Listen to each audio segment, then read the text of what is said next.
Hi guys, in this video I'll show you how to insert a hyperlink in Google Docs.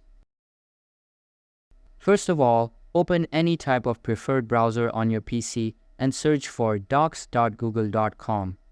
After that, sign into your account and you will be sent to the home page. Here, all of your recent documents will be present, so either open one from here or just create a new blank one. Now, this type of interface will be displayed on your screen. Here, simply start by typing or pasting the target link, and you can see that it is a plain text.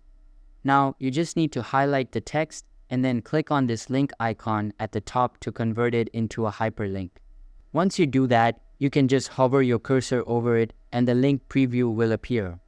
If I click on the link and select this edit feature, then you have the control over what you would like to display.